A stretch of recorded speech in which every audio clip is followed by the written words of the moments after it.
Governador, seja muito bem-vindo aqui ao Visão CNN. Obrigado por nos atender. Eu gostaria de saber do senhor primeiro, nós vamos comentar ainda em relação à pandemia e do novo coronavírus que nós acompanhamos na reportagem, falar destes assuntos, mas eu gostaria de saber rapidamente a sua opinião sobre a Procuradoria-Geral da República verificar a conduta do ministro do Gabinete de Segurança Institucional, o Augusto Heleno, em relação ao conteúdo da chamada Nota à Nação Brasileira, aquela manifestação um pouco em tom de ameaça que ele fez por causa da decisão do ministro Celso de Mello para analisar ali o celular, apreender o celular do presidente Jair Bolsonaro. De que forma que o senhor vê essa movimentação? Uma boa tarde, bem-vindo. Boa tarde ao Evandro Cini, ao Daniel, à Luciana, boa tarde a todos os telespectadores. Olha, eu vejo que nós precisamos de trabalhar no sentido a dar um pouco mais de tranquilidade, transmitir um pouco mais de calma, não só às lideranças, como também os governantes, para este momento de ampla inquietação da população. Todos esses fatos são fatos que realmente não constroem nada e levam exatamente a aumentar uma ansiedade da sociedade brasileira que precisa de ter uma mensagem muito mais no sentido orientadora e também das ações que os governos ou os governantes estão fazendo. Então, se teve uma reação, muitos acham também que não deveria ter decisões monocráticas quando se tratam de assuntos do Executivo, deveriam ser decisões do Pleno. Da mesma maneira, existe uma contrapartida e a sociedade, eu posso lhe garantir, que está cansada dessa queda de braço e gostaria de ver exatamente o contrário. Gostaria de ver os poderes todos sentados à mesa, discutindo e projetando como sobreviver a este momento e o momento seguinte, que será ainda mais desafiador do que a pandemia com as suas consequências.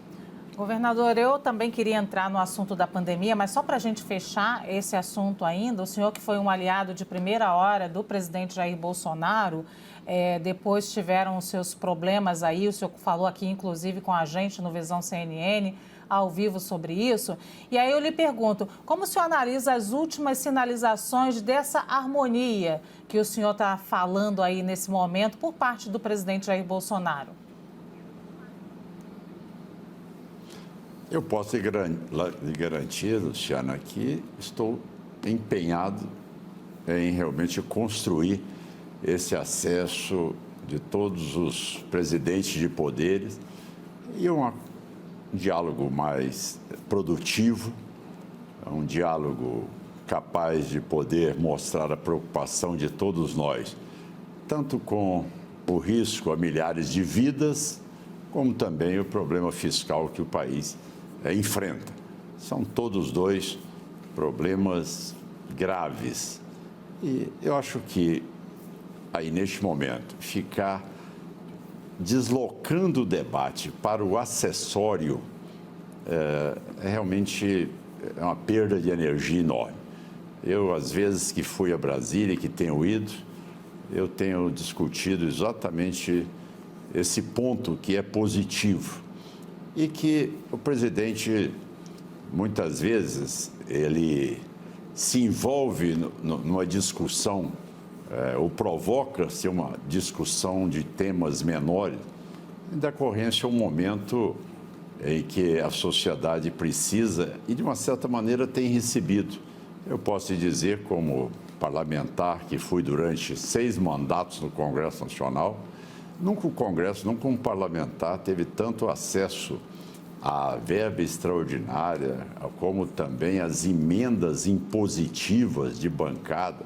Isso nunca existiu. São bilhões de reais que hoje estão destinadas aos deputados e senadores, ao repasse aos estados, a renegociação de uma dívida e até a carência do pagamento das dívidas junto à União. Nós estamos vendo esse auxílio de R$600 Então, o apoio também a nós estruturarmos a saúde em todas as regiões do Estado. Então, eu acho que esse é o lado que deveria ter um maior foco neste debate, e não variar ele para outro lado, porque ele não traduz nada de positivo para o cidadão. O que isto interfere na vida do cidadão? O que o cidadão deseja agora é saber se ele vai ter leito, se ele vai ter escola para o filho, que ele não pode pagar a escola particular mais, que ele não pode pagar o plano de saúde mais, que ele vai precisar do hospital público, que ele está desempregado, que ele precisa de ter o direito de retomar o comando da sua vida e do comando também de ofertar tranquilidade à sua família. O que esse debate interessa ao cidadão? Em nada. Então, eu como cirurgião que sou, eu sou muito pragmático. Então, nós temos que fazer o diagnóstico e focar naquilo que é a nossa obrigação naquele momento, que é de curar o doente, que é de salvar vidas. Este é o momento, salvar vidas. E agora, no nosso trabalho em Goiás, da Secretaria da Retomada, dar ao cidadão a perspectiva dele poder ter o apoio do governo para que ele possa ser responsável por comandar o retorno das suas atividades e também da responsabilidade sobre seus familiares. Governador, é justamente sobre isso que eu gostaria de saber, sobre essa Secretaria de Retomada que vocês estão criando aí no estado de Goiás. Como que ela deve funcionar? Ela vai ser uma secretaria provisória, né, enquanto durar a pandemia? Pode se estender isso depois para uma outra pasta? Como que vocês pretendem trabalhar nessa nova secretaria aí, que inclusive é uma novidade provocada pela pandemia da Covid-19, assim como várias outras que a gente vem acompanhando ao longo desses meses? É verdade. E é importante que possamos repassar a todos que a pandemia, ela vem, num primeiro momento, a causa uma angústia, uma ansiedade, até uma depressão social, né, dentro daquilo que comprometeu o mundo todo. Daí a pouco vem aquela sensação, será que se eu tiver o problema, eu terei um hospital e um leito para ser atendidos? Junto a isso vem a perda de receita, o desemprego, o fechamento das empresas, junto a isso um processo que existe um seguro-desemprego, mas tem um período limitado, outubro, novembro já não terão mais direito a ele. Esse recurso, esse benefício extraordinário que foi dado pelo governo federal de R$600, o que injetou mais de 25 bilhões em cada mês na economia do país, mas isso também tem uma duração temporária. Então, a pandemia ela vai provocar tudo isso. O que nós tivemos que fazer? Primeiro, reestruturar o Estado. Eu fui o primeiro governador no país, antes de ter sequer um caso em Goiás, a decretar a quarentena. Isso fez com que até a própria Universidade Federal de Goiás reconhecesse que quase 3 mil vidas foram salvas. Por quê? Eu tinha apenas hospitais em Goiânia, Anápolis e Aparecida. Apenas 3 cidades tinham hospitais estaduais com UTIs. Os outros 243 municípios tinham que se deslocar para Goiânia. Isso faz com que o cidadão que mora a 700 quilômetros tenha que ver se seria capaz de chegar aqui. Eu instalei 8 novos hospitais que o Estado assumiu e que instalei UTIs em todas essas regiões do estado de Goiás, fazendo com que essas regiões geográficas tivessem ali a condição de atender as pessoas. Entramos com um trabalho social forte, criamos um comitê de política social, iniciamos a distribuição de cestas básicas e, a partir daí, nós vimos que dentro daquilo que eu fui eleito, dentro do meu programa de governo, será que esse programa de governo ele está atual? Será que ele é compatível no momento que eu fiz a minha campanha eleitoral? Eu sabia da situação com que o estado de Goiás foi dilapidado por ações de corrupção nos governos anteriores de uma crise fiscal grave. Mas nós não prevíamos uma pandemia. Então, neste momento, eu reuni todos os meus secretários, passei a ver toda a estrutura de governo e vi que em muitas pastas nós tínhamos a superposição de algumas superintendências e gerências. Sabedor da situação crítica do ponto de vista fiscal do meu estado, nós fizemos uma recomposição, retirando gerências e superintendências e criamos, sem custo nenhum ao erário público, a Secretaria da Retomada. A Secretaria da Retomada, ela não é nenhuma secretaria que vai aí querer criar grandes projetos. Não, uma secretaria que ela tem ações bem diretas. Ou seja, saber em cada cidade, em cada região, aquele motorista do Uber que perdeu o seu emprego, aquele cidadão que também fazia limpeza no prédio, aquele outro que trabalhava no comércio, aquele que tinha o seu próprio comércio. Então, esta é que é a ação, ou seja, nós vamos agir diretamente na vida do cidadão, de acordo com o problema que ele tem, para tentar dar a ele a retomada do controle de suas vidas. É isso que é o importante. Então, eu estou investindo fortemente na área de capital de giro para pequenas e microempresas. Tenho trabalhado em Brasília para conseguir R$1 bilhão, que é do Fundo Constitucional do Centro-Oeste, para avançar ainda mais, não deixar com que essas empresas fechem. Estamos trabalhando no outro sentido também, que é buscando parcerias com demais empresas, para nós podermos apoiar a sua continuidade e, com isso, também trazer para Goiás um maior valor no plano de safra agrícola e, com isso, injetando na economia de Goiás mais de R$18 bilhões, ampliando e autorizando pela nossa Secretaria do Meio Ambiente maior agilidade para que obras maiores possam ser construídas no meu estado, como as PCHs, as nossas hidrelétricas de pequeno tamanho, são pequenas hidrelétricas, que nós temos uma demanda enorme pelo potencial que tem em Goiás, a agropecuária crescendo. Para vocês terem uma ideia, o crescimento da agropecuária no primeiro trimestre de Goiás chegou a 18%, e que nós fechamos aí o PIB do primeiro trimestre, Goiás com 3,4% positivo, enquanto o Brasil deu negativo.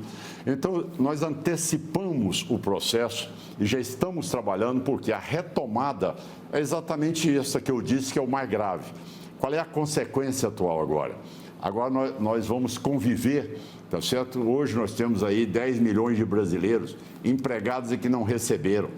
Nós temos quase que 90 milhões de brasileiros que estão na situação hoje de carência, de desemprego. Quando não tiver mais o benefício especial, ele não terá como manter a sua família.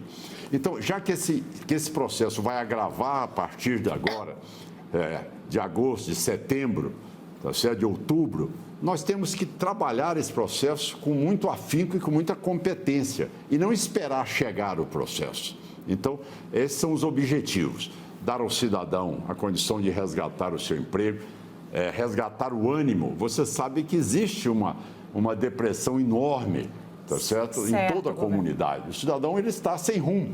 Ele, de um dia para outro, ele perdeu o emprego, ele perdeu a condição de controlar a sua própria vida. Governador, então, a função do Estado agora é exatamente essa.